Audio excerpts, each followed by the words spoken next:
Assalamualaikum warahmatullahi wabarakatuh. Alhamdulillah wassalatu wassalamu ala rasulillah wa ba'd. Berjumpa bersama kami di program Diwan Dinamika Kawasan, yaitu program yang membahas tentang segala sesuatu yang berkaitan dengan dinamika kawasan maupun dinamika geopolitik dunia. Yang pertama ini saya tidak sendiri, teman-teman. Saya bersama bintang kita, bukan bintang tamu, memang bintang acara kita, yaitu Kang Irfan Maulana. Selamat datang, Kang. Selamat.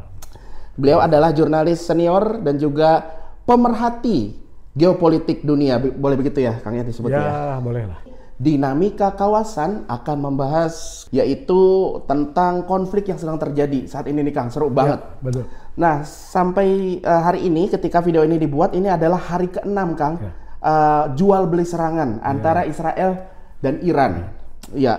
Nah, kita pengen tahu sih sebenarnya rekap peristiwanya itu seperti apa aja dan akan kita dengarkan ya, diskusikan itu. Tapi sebelum itu, Kang, ada yang menarik. Ya. Kemarin viral di media sosial, pendapatnya Kang Irfan ini di salah satu wawancara, beliau mengatakan bahwa Arab Saudi itu sekarang mendukung Iran. Artinya mengatasnamakan umat Muslim. Arab Saudi mengatakan umat Islam itu bersama Iran dalam perang melawan Israel ini. Gimana itu, Kang? Coba bisa diceritain nggak? Itu fakta, bukan hoax. Tapi mungkin banyak yang kaget. Kok bisa-bisanya Arab Saudi dan Iran yang selama ini dikenal bersitegang, unfriendly lah gitu ya. Yang satu, apalagi dikaitkan dengan isu sektarian ya. Yang satu mewakili Syiah, yang satu dianggap mewakili Sunni Wahabi pula gitu. Kok bisa-bisanya Arab Saudi dukung Iran? Ya ini ceritanya panjang tentang liku-liku dinamika global, dinamika politik di dunia Islam, tentang hal apapun yang semula dianggap mustahil bisa jadi kenyataan. Contohnya seperti hubungan Saudi dan Iran ini. Ini fakta. Kenapa? Karena sehari setelah serangan pertama Israel ke Iran itu, Presiden putra mahkota Saudi Arabia Muhammad bin Salman menelpon Presiden Iran Masoud Pezeshkian yang menyatakan dukungan Saudi Arabia terhadap Iran, dan pernyataan MBS dengan jelas menyebutkan dunia Islam ada di pihak Iran. Itu pasti mengejutkan, dan itu bukan omong kosong, karena kemudian beberapa hari kemudian, 2 hari lalu saya kira ya, 21 negara atas nama negara-negara Arab dan negara Islam buat pernyataan bersama menunjukkan simpati kepada Iran. Sebetulnya ini juga bukan yang pertama. Ketika serangan Israel tahun lalu bulan Oktober, Oktober lalu, Saudi Arabia juga menyatakan dukungan dan simpatinya kepada Iran. Bahkan ada telepon-teleponan Presiden Iran dan MBS juga. Menteri Luar Negeri Iran juga berkunjung ke Saudi. Dan kemudian Saudi Arabia menjadi tuan rumah KTT darurat OKI, seingat saya, untuk merespons serangan Israel ke Iran tempo hari itu yang lalu, untuk menyatakan dukungannya kepada Iran. Tetapi sekali lagi waktu itu Saudi juga mengingatkan Iran untuk hati-hati tidak terprovokasi oleh provokasi Israel yang memang ingin memperlebar konflik di kawasan, sehingga tidak lagi isu Israel versus Palestina yang mana Israel dalam posisi terpojok di level politik diplomasi global ya. Karena makin hari makin banyak warga dunia dan negara-negara yang lebih menunjukkan simpati dukungan kepada Palestina, dan makin sedikit negara yang mendukung Israel. Semakin sedikit. Makin sedikit. Kita lihat misalnya sampai saat ini sudah sekitar 150 negara yang mengakui Palestina sebagai negara merdeka. Gitu. Kita juga lihat bagaimana unjuk rasa besar-besaran dukungan terhadap Palestina justru lebih marak, lebih masif di negara-negara Barat. Dari London sampai Berlin, Paris, Madrid, Roma, ibu kota negara Barat yang selama ini dikenal pendukung setia Israel, justru masyarakat warga negara tersebut malah justru tiap hari makin ramai menyatakan dukungan simpati kepada Palestina. Itu kan kita lihat tuh, Kang. Ini menarik nih, Kang Irfan. Memang kita selama ini sering ngelihat ya, kalau ada warga negara Amerika Serikat ataupun juga warga negara Eropa yang biasanya tidak masif gitu ya dukungannya, sekarang masif sekali. Ada yang berunjuk rasa, ada yang melakukan, bahkan sampai kemarin Greta Thunberg dari Swedia itu pakai perahu untuk Perahu, betul. menembus blokade walaupun Iya, gagal, iya. tapi itu kan sebuah sikap yang besar. Iya. Sayangnya kan baru-baru ini Iya.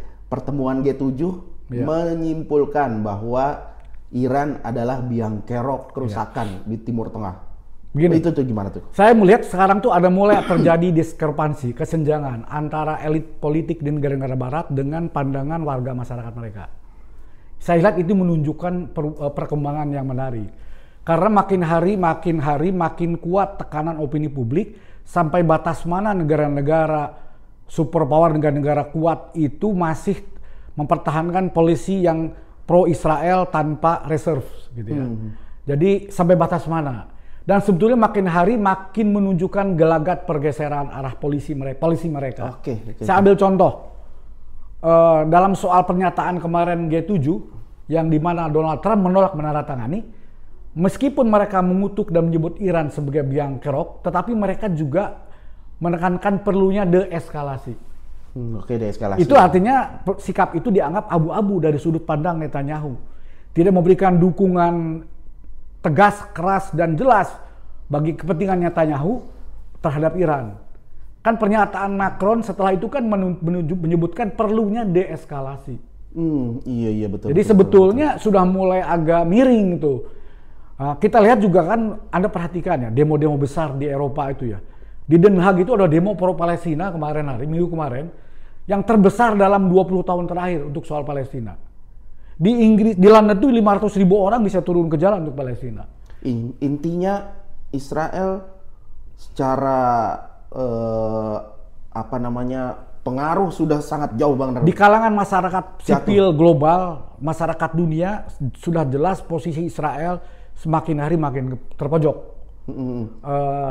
Itulah sebabnya kenapa dalam konteks Palestina dan Gaza ya, mereka bagaimana bisa di zaman modern ini, di era modern ini terjadi lagi tindakan brutal militer yang ternyata bisa memenuhi kriteria genosida. Oke. Itu menarik Kang, genosida. Nah, kita kembali lagi misalnya ke tema yang tadi kita sempat singgung, yaitu Arab Saudi sekarang jadi mendukung Iran. Nah, ini kan sebenarnya sebuah hal yang bagi sebagian orang mungkin mengejutkan. Karena beberapa tahun yang lalu kita tahu betapa kerasnya Arab Saudi waktu itu mengutuk Iran. Bahkan saya sempat melakukan wawancara juga beberapa tahun yang lalu sama Duta Besar Arab Saudi untuk Indonesia, menyatakan bahwa Iran ini jadi salah satu sponsor permusuhan di Timur Tengah. Sekarang ternyata berubah 180 derajat. Sebabnya boleh dong Kang. Apa? Kalau kita cerita panjang lebar ya, tapi begini. Memang konflik Saudi dan Iran itu sebetulnya pertama kali dipicu setelah revolusi Iran. Tahun 1979. Kemudian diikuti dengan perang Iran-Irak. Perang Iran-Irak itu semua negara-negara Arab pada waktu itu berada di pihak Irak. Di situ sebetulnya kemudian pemicu konfrontasi bukan hanya Iran dan Saudi Arabia, tapi pada umumnya negara-negara Arab, gitu ya. Itu dari situ mulainya. Tapi kemudian juga dipicu juga mulai isu ekspor revolusi Iran. Yang di mata negara-negara Arab kuat, negara-negara Arab besar, status quo dan kaya itu dianggap merupakan ancaman. Kemudian muncul juga proksi-proksi Iran di kawasan yang dianggap mengganggu stabilitas kawasan. Terutama munculnya faksi Hizbullah ya. Kemudian juga banyak faksi-faksi lain di Irak. Kemudian belakangan juga muncul faksi Houthi di Yaman. Beberapa faksi-faksi itu juga menunjukkan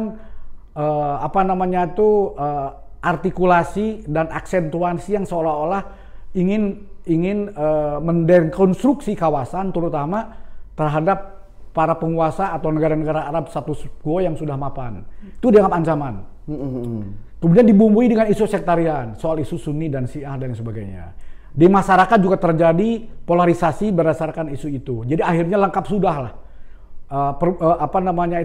Distrust atau ketegangan antara negara-negara poros Iran dan sekutunya, termasuk proksinya, dan negara-negara Arab besar kaya Teluk ya, Saudi, Sunni, Arab Sunni terutama dan kaya gitu. Dianggap Iran itu sebagai faktor dan ancaman. Tetapi momentum peristiwa berubahnya ya. Perubahan itu terjadi sebetulnya, ketegangan itu juga mencapai puncaknya ketika sejumlah negara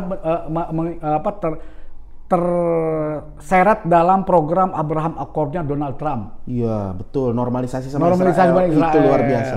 Yang di mana beberapa negara Arab seperti Uni Emirat Arab, Bahrain, Maroko, Sudan menandatangani Abraham Accord, melakukan normalisasi di hubungan dengan Israel tanpa sedikit pun membicarakan masalah status atau nasib rakyat atau bangsa Palestina.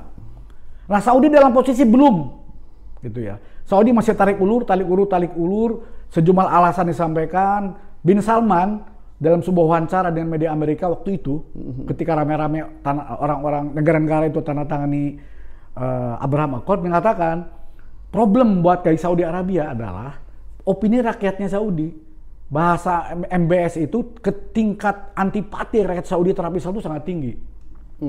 Dan itu dibenarkan oleh sebuah survei yang hasilnya di mana 94% rakyat Saudi menolak segala bentuk normalisasi hubungan dengan Israel. Artinya ada bertentangan nih. Bertentangan. Kebijakan rencana normalisasi kan sempat positif tuh. Saudi itu sempat dalam posisi mulai condong ke arah situ. Terutama memang juga karena tekanan Amerika dan konon juga ada pertemuan-pertemuan di belakang layar gitu ya. Sampai juga sempat muncul isu pembicaraan soal ibu kota Palestina tidak lagi menyebut Yerusalem dan lain sebagainya.